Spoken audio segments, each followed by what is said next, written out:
ETF index mutual funds నేర్చుకుని stock మార్కెట్లో రాణించాలనుకుంటున్నారా? వెంటనే ఈ నెంబర్కి కాల్ చేయండి.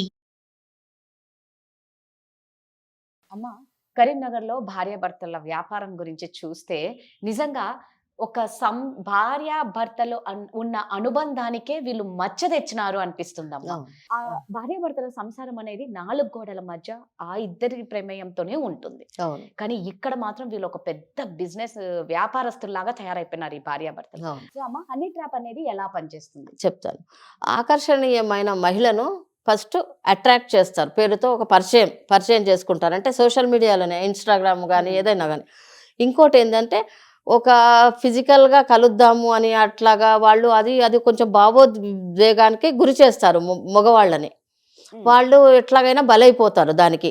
అది చేసేసి ఏం చేస్తారంటే ఆ తర్వాత వాళ్ళు ఏదైనా గానీ ప్రైవేట్‌గా చేసేదాన్ని ఒక వీడియోనో, ఫోటోలో తీసేసి వాళ్ళేం చేస్తారంటే వాళ్ళ చాట్స్‌ను గానీ, వాళ్ళది అన్నీ చేసి ఒక ఆయుధంగా మార్చుకుంటారాళ్ళు.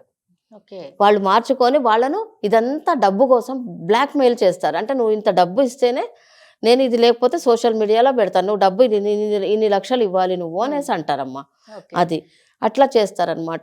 మానసిక వేధింపులు అనేది ఎట్లాగంటే ఇదంతా పూర్తిగా బ్లాక్‌మెయిలింగ్, మానసిక వేధింపులు అన్నమాట. ఇట్లా ఇలా పనిచేస్తుంది. పనిచేస్తుందమ్మా మనకు. అసలు ఈ కేసులో అమ్మ, అంటే ఈ హనీ ట్రాప్ లో ఎలాంటి వాళ్ళని టార్గెట్ చేస్తారంట? అసలు ఎలాంటి వాళ్ళను అంటే చెప్పనమ్మా, ముఖ్యంగా వ్యాపారవేత్తలను, పొలిటీషియన్‌ను అంటే రాజకీయవేత్తలను, సమాజంలో గుర్తున్న వ్యక్తులను టార్గెట్ చేస్తారమ్మా. అసలు వీళ్ళందరూ ఎట్లాగంటే వాళ్ళ ఫేము, నేము అన్నీ పోతాయని చెప్పి భయంతోని వాళ్ళు ఏది యాక్షన్ అనేది తీసుకోరు.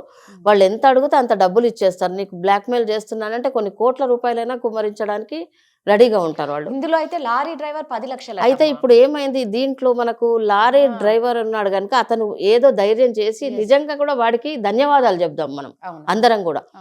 వాడు ధైర్యం చేసి పోలీసులను ఆశ్రయించాడు కనుకనే ఇదంతా మనకు బయటపడింది. లేకపోతే ఈ వ్యాపారవేత్తలు ఉన్నారు మనకు, ఈ పొలిటీషియన్స్ ఉన్నారు మనకు, సమాజంలో ఐడెంటిఫైడ్ వ్యక్తులు ఉంటారు కొంతమంది, అంటే ఒక గుర్తింపు ఉన్న వ్యక్తులు ఉంటారు. వీళ్ళందరూ ఏంటంటే వాళ్ళ ఇది ఇప్పుడు రెప్యుటేషన్ పోతుంది అనేసి వాళ్ళు సైలెంట్గా ఉండడం జరుగుతుందమ్మా. ఇలాంటి వాళ్ళని టార్గెట్ చేస్తారు. అంటే ఇప్పుడు ఇలాంటివి అసలు సాక్ష్యాలు పోలీసులు ఎట్లా తీసుకుంటారమ్మా? అంటే ఇప్పుడు మొబైల్ ఫోన్స్ అమ్మా నంబర్ 1, వీడియోలు, ఫొటోస్. ఇంకోటి వచ్చేమో మనకు బ్యాంకు లావాదేవీలను కూడా చూస్తారు వాళ్ళు, అది కూడా చూస్తారు. ఇంకోటి అంటే చాట్ రికార్డ్స్ని కూడా చూస్తారు పోలీసులు. ఈ 4 జరుగుతుందమ్మా. ఇవన్నీ తీసుకొని ఈ డిజిటల్ ఫోరెన్సిక్ ఉంటది కదా, విశ్లేషణ అనేది చేస్తారు వాళ్ళు. అమ్మ, ఇలాంటి నేరాలకి అసలు ఎలాంటి చట్టాలు వర్తిస్తాయంటారు? బ్లాక్‌మెయిలింగ్, బెదిరింపు నేరాలు, మళ్ళీనేమో సైబర్ క్రైమ్ నిబంధనలు ఉంటాయి. ఇంకోటి ఏంటంటే మహిళల పేరుతో మోసం చేసిన లేదా మహిళలను కూడా నేరానికి ఉపయోగించిన 2 నేరాలే. ఇవన్నీ అవసరమైతే సంఘటిత నేరాల శిక్షలు అనేది సెక్షన్లు కూడా ఉంటాయన్నమాట దీంట్లో. అంటే దానికి సంబంధించిన శిక్షలు కూడా ఉంటాయి. అంటే కఠిన శిక్షలు మరియు జైలు శిక్షలు కూడా ఉంటాయమ్మా. అసలు ఈ కేసు అమ్మ మన సొసైటీకి చూసుకుంటే ఎలాంటి హెచ్చరికలు ఇస్తుందంటారు? అంటే ఇప్పుడు ఎట్లా ఉంటుందంటే సోషల్ మీడియా పరిచయాలు ఎప్పటికైనా సురక్షితమైనవి కావమ్మా. అంటే అట్రాక్ట్ అవుతారు మగవాళ్ళు, చాలా మంది అవుతారు. వాళ్ళ కోపం రావచ్చు, ఇది కావచ్చు, కానీ ఏదైనా అట్లా చేసేస్తారు ఆడవాళ్ళు కూడా. చెప్పాలంటే అట్రాక్ట్ అవ్వద్దు. ఒకటి, వ్యక్తిగత క్షణాలు డిజిటల్ రూపంలో ఉంటే గనక అవి ఆయుధాలుగా మారకూడదు ఒకటి. ఇంకోటి పేరు, హోదా ఉన్నవారు కూడా నేరాలకు బలయ్యే అవకాశం ఉంటుందమ్మా మనకు. ఇవి నేరగాళ్ళు భయం మరియు మౌనం చేస్తే గనక ఇప్పుడు విక్టిమ్స్ ఇప్పుడు ఎట్లా ఉంటుందంటే వీళ్ళు నేరం చేశారని భయపడి, వాళ్ళు బ్లాక్‌మెయిల్ చేస్తుంటే భయపడి, నోరు మూసుకొని కూర్చుంటే కనుక ఈ నేరగాళ్లకు అవకాశం ఇచ్చిన వాళ్ళు అవుతారు. మనమే ఎంకరేజ్ చేసినట్టు ఉంటుంది. అమ్మ, ఇదంటే మనకు ఏదో నిజంగా ఆ లారీ డ్రైవర్ ద్వారా తెలిసిపోయింది, కానీ ఇట్లాంటివి చాలా మంది మనకు తెలియకుండానే జరుగుతూ ఉంటాయి. చాలా మంది బాధితులు ఉంటారు, వాళ్ళు బయటికి రాలేకపోతారు. సొసైటీలో ఒక పేరు కానీ లేకపోతే ఫ్యామిలీలో ఏ ప్రాబ్లమ్స్ వస్తాయని రకరకాలుగా. సో అలాంటి బాధితులకు అసలు మీరు ఎలాంటి సూచన? భయపడకండి. ఏంటంటే మీరు తప్పు చేయకపోయినా కానీ నిజానికి బలయ్యారు అవుతారు వాళ్ళు. అర్థమైందా? ఇంకోటి ఏంటంటే డబ్బు అనేది ఇవ్వద్దు, ఎంకరేజ్ చేసినట్టు అవుతుంది. ఒకసారి ఏదైనా ఎప్పటికైనా కానీ ఒకసారి డబ్బు ఇస్తే వాళ్ళకి అది అలవాటు పడిపోతుంది. ఇవాళ 5 లక్షలు ఇవ్వమంటే రేపు 10 లక్షలు ఇవ్వమంటారు, అట్లా అవుతుంది. ఇంకోటి ఏంటంటే ఆధారాలను అనేది డిలీట్ చేయకూడదు. ఇంట్లో చూస్తారో, భార్య చూస్తుందో, భర్త చూస్తాడో, ఏది కూడా డిలీట్ అనేది చేయకూడదు. మీ గౌరవాన్ని కాపాడేందుకు చట్టం అనేది మీ వైపే ఉంటుంది తప్పకుండా. సో ఇందులో మనం పోలీసుల పాత్ర చూసుకుంటే మీరేం చెప్తారు? ఈ కేసులో అయితే కరీంనగర్ రూరల్ పోలీసులు అయితే చాలా మెచ్చుకోవచ్చు వాళ్ళని. ఎందుకంటే వాళ్ళు మంచి పని చేశారు. వాళ్ళు ఏం చేశారు, ఇలాంటి సంఘటిత నేరాలను బయట పెట్టడం అనేది చాలా పెద్ద టాస్క్ వాళ్ళకి. అది సులభం కాదు. అది ఏంటంటే ఇప్పుడు ఒక ఫిర్యాదు వచ్చిందంటే ఈ సందేశం అనేది ఇప్పుడు ఒక పోలీసు కరీంనగర్ రూరల్ పోలీసులే ఉన్నారు, ఇది చేశారు. ఇట్లా వీళ్ళని చూసి వేరే వాళ్ళు కూడా నేర్చుకునేట్టు చేశారు. అది ప్రశంసనీయమైనది. అది అయితే పోలీసులను చాలా అప్రిషియేట్ చేస్తున్నాను నేను.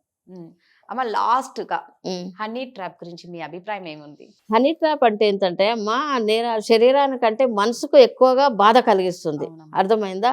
ఇంకోటి ఏంటంటే మౌనం అనేది నేరగాళ్లకు అవకాశం అనేది ఇస్తుంది. అంటే ఎట్లాగంటే వాళ్ళు ఇంకా మోసపూరిత కార్యక్రమాలు చేయడానికి అనేది ఇది ఇస్తుంది. అది అర్థమైందా? ఇలాంటి తప్పు ట్రాక్స్కి పడకూడదు, ఎవరు కూడా పడకుండా. ఏదైనా కానీ నువ్వు రా అని ఫోన్ చేసినా, చాటింగ్ చేసినా కానీ అలర్ట్ ఉండాలి. ఎవరైనా కానీ అలర్ట్ ఉండాలి. ఇవన్నీ చేయకుండా ఉండడం మంచిదమ్మా. నిజంగా అంటే అమాయకులు కూడా బలవుతున్నారు కదా, బలవుతూ ఉన్నారు. ఫస్ట్ ఆఫ్ ఆల్ తెలిసిన వాళ్ళే చాలా మోసాలు, దారుణాలు చేస్తున్నారు. ఇక తెలియని వాళ్ళ దగ్గరికి వెళ్ళి ఇంకా మేము మోసపోయినామంటే దాంట్లో అర్థమే లేదు. ఎన్నో జరుగుతూ ఉన్నా కూడా అంటే మనం ఇప్పటికమ్మా మామూలు లాస్ట్ టైం కూడా మనం చాలా కేసుల గురించి మాట్లాడినాం. ఏ నేరాలైనా చూసుకోండి, వేడి మీద ఆ 2 రోజులే ఉంటుంది. మూడో రోజు మళ్ళీ అంతా చల్లబడిపోతుంది. అంతకన్నా కొత్త విచిత్రమైన నేరాలు, దారుణమైన ఘటనలు వినాల్సి వస్తుంది. ఇది ఇలాంటి నేరాలు ఘోరాలు ఎట్లాగంటే అమ్మా, ఇప్పుడు నువ్వు డీజీపీ గానీ, ఇప్పుడు ఏదైనా హనీ ట్రాప్ కానీ, మళ్ళీ ఆ బస్సులో కానీ ఏదైనా కానీ, ఇప్పుడు వీళ్ళు తగిన చర్యలు కానీ ఇన్ టైంలో ఏది చేసుకోకుండా 1-2 రోజులు, వారం రోజులు వేడివేడిగా అన్ని మీడియాలలో, అన్ని టీవీలలో వస్తుంది. తర్వాత ఎవరికి వాళ్ళు చల్లబడిపోతారు. ఆ సొసైటీ అనేది ప్రశ్నించడం జరగాలి. ఇది ఏంటి, ఈ కేసు ఏంటి? ఇప్పుడు ఒక అక్కడ పెట్రోల్ బంక్ దగ్గర అప్పుడు డాక్టర్ను చంపేశారు. అది ఏమైంది? మనకు మొన్న మెడికల్ కాలేజ్ గురించి ఏమైంది? అసలు ఇవి కూడా గట్టిగా మనం ప్రశ్నించడం జరగాలి. వాళ్ళు ఇది అయిపోయింది కదా అనేసి రేపు ఇంకోటి కొత్తది పుట్టుకొస్తుంది, దాని మీద పరిగెడుతున్నారు ఎవరైనా కానీ. సోషల్ మీడియా అది 2 రోజులే. అలాగని దీన్ని అయితే డిజాల్వ్ అనేది చేయట్లేదు. అవును, ఇది మొత్తానికి అది కట్ చేసేసేయాలి ఇలాంటి నేరగాళ్ళు అనేది. ఎందుకంటే ప్రజలకు కూడా అవగాహన కార్యక్రమాలు, పోలీస్ వాళ్ళకు కూడా కొంచెం పెట్టాలి. పోలీస్ డిపార్ట్మెంట్లో కూడా ఇవన్నీ అవేర్నెస్ ప్రోగ్రామ్స్ అనేది పెట్టాలి మనకు. అర్థమైందా? ఏంటంటే ఎట్లాగంటే చెప్పాలి అంటే మనము మన ఆర్గాన్స్ గురించి కంట్రోల్ ఎలా చేసుకోవాలనేది ఒక ప్రోగ్రామ్ పెట్టాలి. ఎందుకంటే చాలా మంది నాకు కూడా చెప్పారనమాట, కొంతమంది క్లయింట్సే చెప్పారు మిస్బిహేవ్ చేశారు అని. అందుకని అలా చేయకూడదు. వాళ్ళు ప్రజలను రక్షించాలని, కానీ ప్రజలను భక్షించడానికి లేరు వాళ్ళు. అవునమ్మా, అది.